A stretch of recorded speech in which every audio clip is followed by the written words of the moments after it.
Amerika Serikat berupaya memperkuat aliansinya secara signifikan di kawasan Indo-Pasifik dalam beberapa pekan terakhir untuk menghadapi ancaman keamanan dari Tiongkok, termasuk lewat peningkatan besar-besaran di komando militernya di Jepang. Beberapa siapkah AS dalam sekutunya jika terjadi eskalasi di kawasan? Berikut laporan Virgiana Gunawan dari VOA.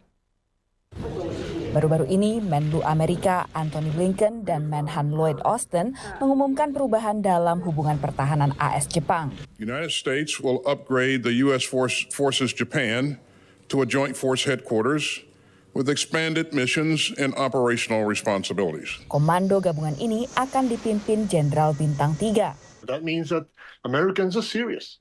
Americans are really serious about fighting a war with Japan. Against whom? I don't know.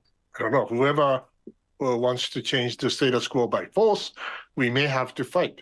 Langkah ini dirancang untuk melengkapi Komando Operasi Gabungan Jepang yang baru. It's a good first step, is how I would put it, towards getting the Americans and the Japanese in a position where they can actually fight together. But what remains to be seen, and this is important, is how much authority will it have, what units will be assigned to it, what responsibility will it have in the event of a contingency. Tahun lalu, Jepang umumkan rencana menggandakan belanja pertahanannya menjadi 2% dari PDB pada 2027. Analis menilai ini adalah langkah awal dari upaya militer Jepang untuk tingkatkan investasi perekrutan persenjataan dan logistik. Sebaliknya, Tiongkok menyebut Amerika Serikat dan Jepang sebagai tantangan strategis terbesar di kawasan Indo-Pasifik. Ini disampaikan di tengah pesatnya pembangunan pangkalan militer Tiongkok di kawasan Laut Cina Selatan dan juga Taiwan. Pejabat AS menyatakan pemerintah Washington berupaya untuk menghubungkan aliansi regionalnya dengan menciptakan kerangka kerja Kisi Kerawangan untuk menjaga keamanan Indo-Pasifik. Of course, we cannot have a NATO-type collective alliance system because we have a different historical background. But what we needed to have is the multi-layered security arrangements or dialogue or whatever.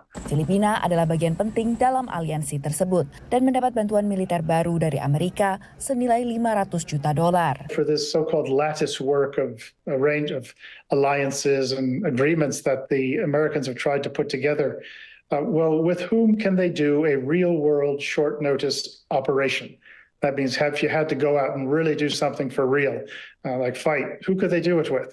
And that is a very, very short list. Sedikitnya 54.000 pasukan AS berada di selatan Kepulauan Okinawa dengan Angkatan Udara Kadena sebagai pangkalan udara Amerika terbesar di kawasan Pasifik. Dari Washington DC, Virginia Gunawan dan tim VOA.